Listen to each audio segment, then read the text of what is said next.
Hello and welcome back to Chitty Chats, episode 9. We are nearly on the 10th episode. How exciting. So today I will be talking about COVID-19, and actually I have brought on a special guest, Zachary Goldman, who is one of Hey. my dearest friends. We've been friends for, Zach, it's been about a year now, you know. Has it only been a year? I feel like it's been longer. It does feel like it though, yeah. A year. Yeah, it's gone very quick. It goes very quick. Time does go quick. It does. So the reason I have brought Zach on today is because since I've known him, we've always shared this positive energy. He's always emitted positive vibes, positive energy. And I think in a time like this, it's really important to bring that forward and just reiterate that positive energy and also gratitude. So just to start off, we'll go through, COVID-19. And then what I will do is ask Zach to share some key things that I think would help people who are going through isolation, just ways in which they can manage that without going a bit nuts. 100%. So to begin with, what are your overall thoughts on COVID-19, Zach? Well, as I just said to you, it's really scary at the moment. I don't know how to feel, to be honest with you. I feel like it wasn't real, and as of maybe yesterday, it's become real because I can't get on with my everyday day-to-day life. I can't go outside the same way I used to. I can't socialise with my friends the way I used to, and it's all just become a little bit more real. You know, I remember the day when it had just outbroken in Wuhan, and it wasn't affecting me. It wasn't personal to me. It wasn't affecting my close circle of friends nor my family. But now it's slowly seeped closer and closer and made connections with my life. And now I'm living in a sort of sense of anxiety and uncertainty. Yeah, 100%. What would you say has changed from the moment we heard about COVID-19, the moment we were introduced to it, to now? Because obviously before we, like you said, it was, far away from us, and now it's slowly kind of creeping closer and closer. Yeah, no, 100%. I think, the fact that it was so far away, like I said, I just didn't associate it to me in my personal life. I just felt like it's not necessarily being selfish, but I just felt like, oh, you know what, it's not here, it's over there, it's not my problem, I'll be fine. Yes, I do have a brother who lives in Japan. Yes, I do have lots of friends and family around the world, but I don't know, maybe it was just my human mind. I just think it wasn't here, it wasn't on my doorstep, so it's not a problem. But yes, as it's come closer and closer to Europe, especially when it hit Italy, I've got a great friend in Italy, that's when things started to seek in, because the question that was going through my mind, and I imagine a lot of people's minds, was, okay, is it going to hit the UK now? And Absolutely. It has. And it is weird, like you said about my job. As of yesterday, all bars, leisure centres, pubs, clubs and cafes have closed. So me working at Starbucks is now closed. But it was just weird. I was there that evening when we got the email that it closed, but we just didn't know what to do when we called our manager up, and our manager didn't know what to do. This is all a really new thing, so people don't know what to do. We don't have any guidelines from anyone, and it has impacted my life hugely. Do you think that the government's new plans to close pubs, bars, restaurants, do you think that they're doing the right thing? Do you think that's reassuring? Are you reassured by their actions? I think it needed to be done. When the government first announced that we'll be having school closures, although we didn't know for how long, once again, it is all very uncertain. Within that 24 hours when I was at work, the high street London, it was so jam-packed busy. People are still going out, and I believe with the British culture, we are quite rebellious, and we Yeah, like to get on with our daily lives. Don't you agree? I do agree. Yeah, 100%. Yeah. And I feel like, Boris Johnson needs to realise that, they're not going to listen. We do need to implement measures. He doesn't want to lock us down. He wants us to have a sense of freedom. He doesn't want us to feel a sense of loneliness. But it had to be done because people are going to pubs, and we need to learn that we need to social distance. Absolutely, 100%. I think the one thing that we're all sort of struggling with in regards to that is obviously naturally we're social animals. We like to interact, we like to communicate, and although we've got things like Skype, which is what we're using now, it's not the same as it as kind of that natural instinct to socialize together, without a screen in between, basically. And in terms of the people that are in isolation, who have been advised to stay at home and reduce the amount of time they spend with other people in public, how that's obviously going to have in many ways a detrimental effect to one's well-being and especially mental health. What sorts of things do you think people can do to stay sane, essentially? Yeah, well, I think we just need to stay positive. I think what you're doing right now, Meliz, this is just a really, really good thing to be doing.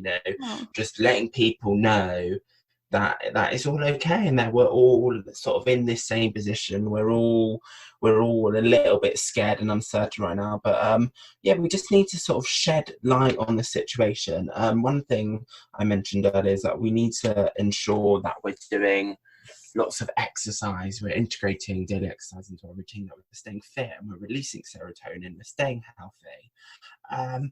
Breathing, meditating, yoga, learning about ourselves. This is the perfect time to do things we may have not been able to do in our 9 to 5 busy lives. We should be reading more, we should be sort of finding new passions, taking up sewing, taking up different hobbies, different things, and just keeping our mind active and busy. yeah. I think one thing you mentioned earlier was actually taking the time to learn more about yourself, which I thought was really key. Yeah, no, 100%. This is definitely the time. A lot of people in this sort of day and age don't like the idea of spending time with themselves and being alone. They don't like their own company. Yeah, This is a really good time to learn about yourself, find out who you are, find out what your inner strengths and weaknesses are. I'm reading a great book at the moment where it sort of touches on your life path and sort of living the life you're supposed to be, and sort of ways you can identify what you're good at and what you need to improve on. And that is something you can really do now. what book is that, Zach? That might be a useful one to mention just for anybody that is in isolation and would like a recommended read. Yeah, of course. Well, I mean, this one's called The Life You Were Born to Live by Dan Millman. Okay. And then one I also really recommend is a bestseller. It's called The Power of Now by Eckhart Tolle. Have Yes, you read it, Mel? I have read that. Yes, and that Have is you? I have, and it's a very powerful book. I think, yeah, 100%. I think, like I said, like I've been bringing up this word a lot, anxiety and uncertainty. Where right now, this day and stage, we're thinking a lot about the future, and we're thinking a lot about the past. And the problem is that our egoic mind, we like to dwell on the past and make it impact who we are now, and we like to worry about the future. So right now we're really not in the now, we're really not present, we're not really focusing on what we have and what we're grateful for. And like we just said, there's no better time to do that than now. Focus Absolutely. on where we are now. You've got all the time in the world in this isolation period, so yeah, be grateful, focus on who you are and what you've got, and how we can move forward. And just a few key things to mention when those of you who are in isolation or staying away from, you know, social activities and that kind of thing.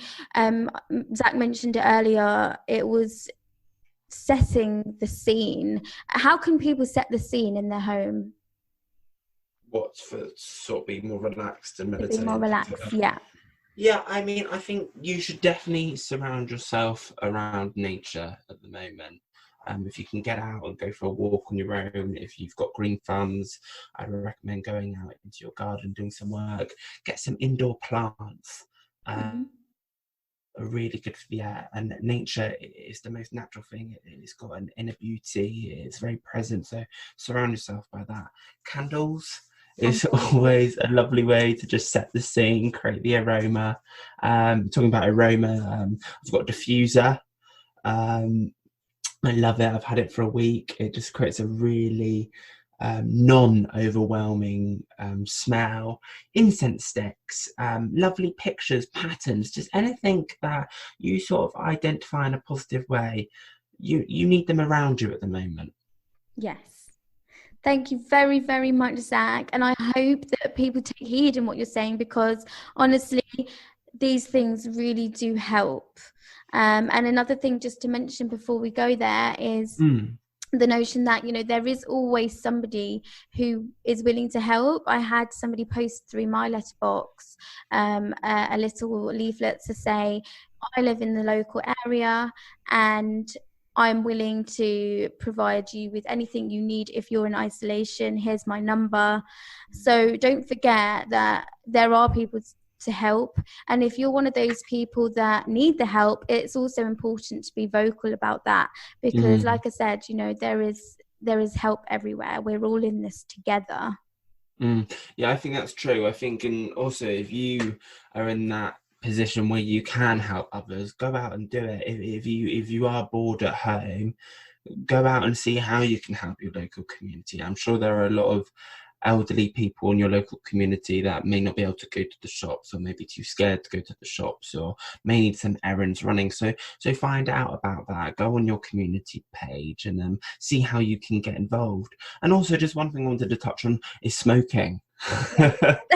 Yes. Now is the best time to quit smoking. If any of you are smokers and you're thinking about smoking, now is the best time, because this is a virus that attacks your lungs and you need them right now. We need to stay healthy. We need to be aware of our bodies. So quit smoking. You heard it here first. Thank you very much, Zach. Zachary Goldman, everyone. Bye. Thank you.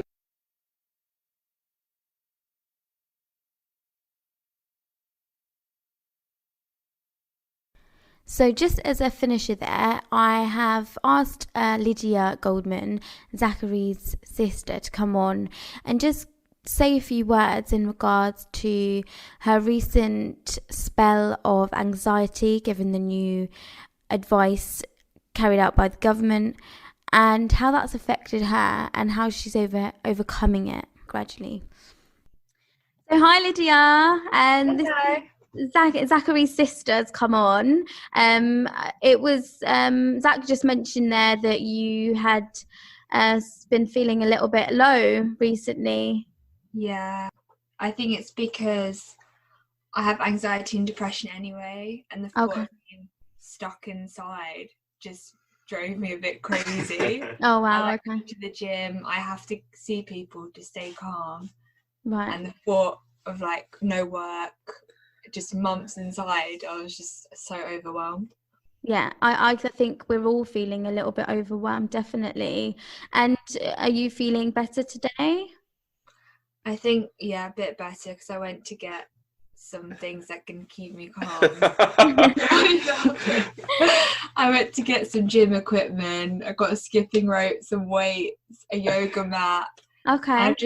I think the best thing is to try and plan my day, so I'm not just aimlessly watching TV or feeling rubbish. Okay, that's really useful actually. Something that can definitely be implemented among anyone else that's feeling that kind of way or is susceptible to feeling that way. Just pre-planning and getting different equipment to use at home, I suppose. Yeah, I would say that also a lot of gym companies have started up free trials for online classes. Like if you like bar, there's 2-week free trial for bar core, which is really good. Oh, wicked. Les Mills have online workouts. So many places have online workouts, and some, if you go to a gym already, some people are setting up meetings where they stream, and everyone can stream at the same time and do the class. Oh, that's really nice. Yeah. So yeah, that's I think these things are all really good and show unity, isn't it? Which is what we need in this time. So that's really useful. Thank you very much, Lydia. That's all right.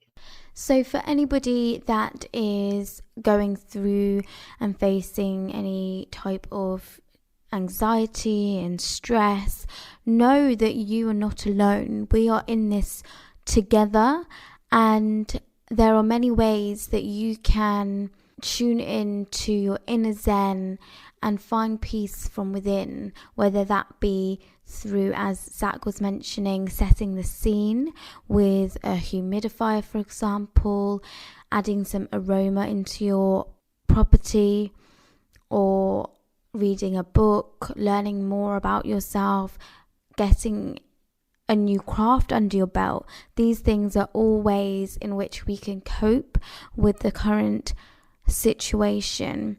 And there are always people and communities and groups that are willing to help.